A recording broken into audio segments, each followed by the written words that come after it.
Hello, Emma Kosnick with the Vices Group here with Tom Becker, Executive Vice President of Recruiting, Diversity, and Talent for the Judge Group.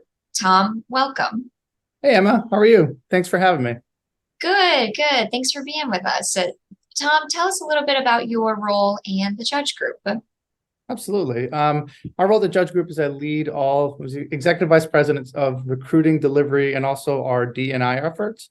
And if for those of you that don't know, Judge is a 53-year-old company, privately held. We're about $750 million, and we focus in on three areas: staffing, learning, and consulting.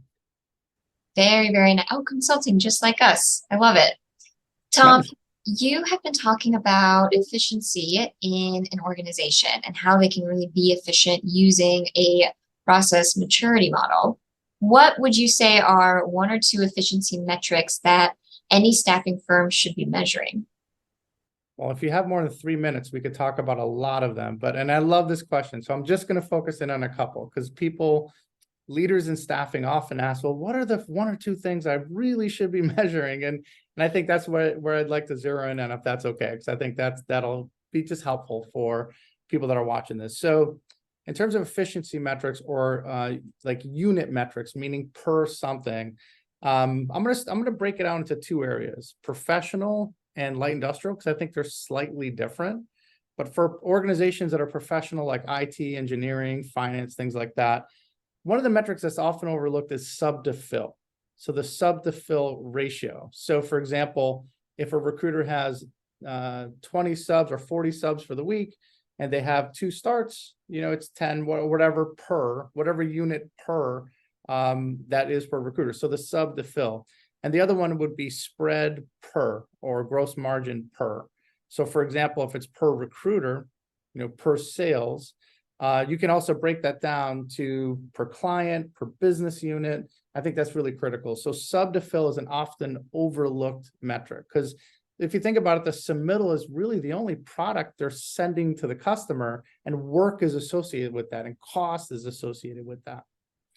For light industrial, starts per recruiter, because the subs aren't as big, right? This as an issue.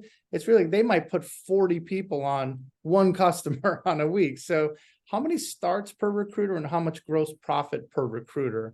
And do the same thing, break it down by client, break it down by business unit. I think that is probably one of the most core efficiency metrics for staffing. Very nice. What would you say, what is one piece of wisdom that you would like to leave with our listeners today? It's one that is so overlooked all the time, and it's something we look at here quite a bit. And actually, I was part of I was at Bank of America as well, so I went native to a company that came back into staffing. But one of the things we often overlook is the hiring manager. Why do we overlook the hiring manager? So, for example, if you're looking at a sub to fill and you look at your customer, so let's say you look at a large customer that you have, and you see that it's either high or low. If your ATS enables you to do it, look at that hiring manager, because you may be getting a lot more hires from them, but they might be really bad. It might take way too many submittals to get a fill. Whereas if you want to lower that sub to fill, really cost, whatever it costs for you to sub to fill, it's probably the manager that's bringing that down. And you can really get a much better yield if you really focus on manager within customer as well. Very nice. Okay. Thank you so much, Tom. It was a pleasure having you on today. Pleasure is mine. Thank you.